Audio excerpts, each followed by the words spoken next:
السلام عليكم ورحمة الله وبركاته. ازيكم يا جماعة؟ عاملين ايه؟ يا رب تكونوا بخير. النهارده ان شاء الله الفلوج هيبقى جميل، تابعونا. If you want to change the world, start off by making your bed. If you make your bed every morning, you will have accomplished the first task of the day. It will give you a small sense of pride, and it will encourage you to do another task, and another, and another. And by the end of the day, that one task completed will have turned into many tasks completed.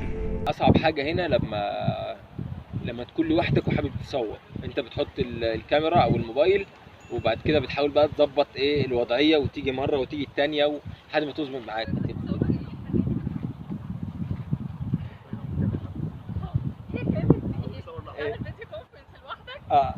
like that.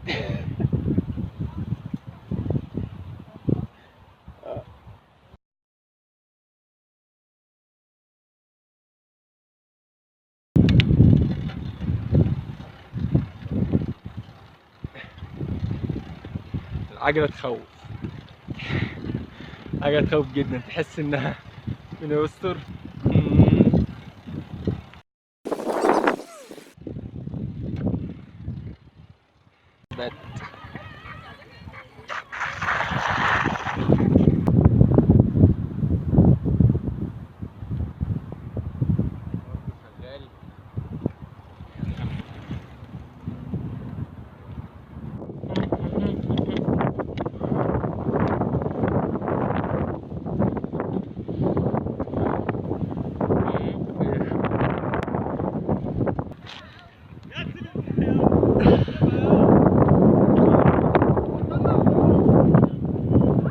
حاضر.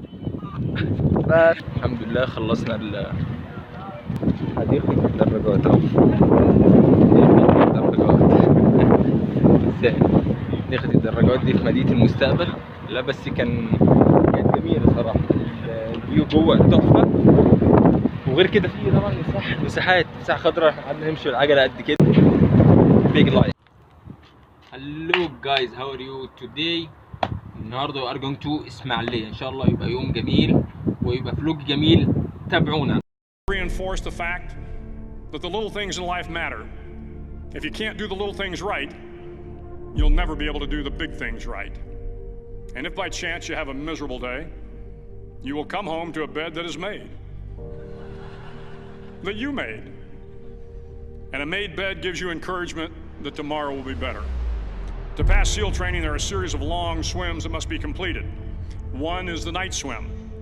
Before the swim, the instructors joyfully brief the students on all the species of sharks.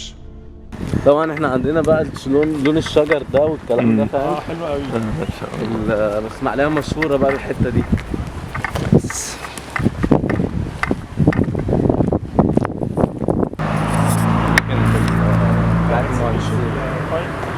ما اعتقدش ان ده صح يعني. دي فيلل برضه. وصلنا قناة السويس.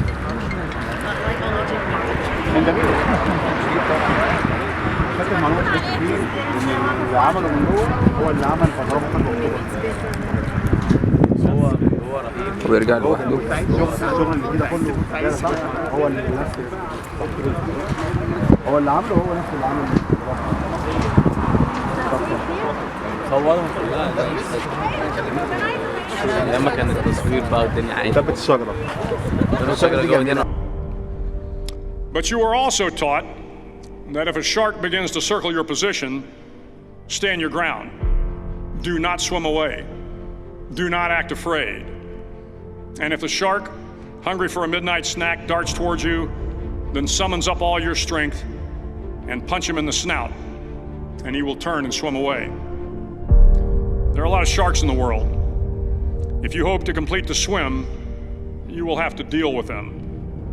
So if you want to change the world, don't back down from the sharks. Over a few weeks of difficult training, my SEAL class, which started with 150 men, was down to just 42. There were now 6 boat crews of 7 men each. I was in the boat with the tall guys, but the best boat crew we had was made up of the little guys, the Munchkin crew we called them. No one was over 5'5". The Munchkin boat crew had one American Indian, one African American, one Polish American, one Greek American, one Italian American, and 2 tough kids from the Midwest. They out-paddled, outran, and outswam all the other boat crews. The big men in the other boat.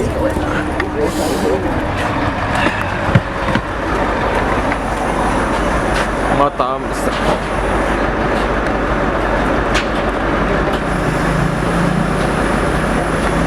عندي نفس النضارة نفس اللون. بجد والله اكيد عليك معايا. اكيد عليك احلى. ممكن اورينا شريف. مش تبقى سنه 20.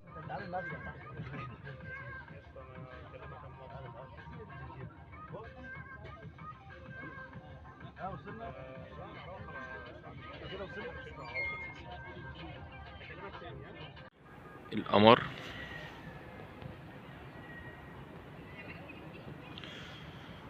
وجينا استراحة هنا على البحر،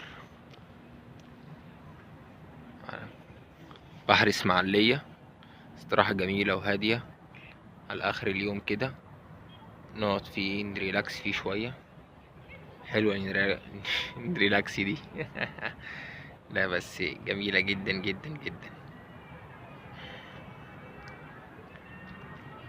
وبنهاية الفلوج أتمنى تكونوا استمتعتوا معانا في الفلوج ده، وإن شاء الله أوعدكم بفلوجات أجمد وأجمد وأجمد. باي. Boat crews would always make good-natured fun of the tiny little flippers the Munchkins put on their tiny little feet prior to every swim. But somehow these little guys from every corner of the nation and the world always had the last laugh, swimming faster than everyone and reaching the shore long before the rest of us. SEAL training was a great equalizer.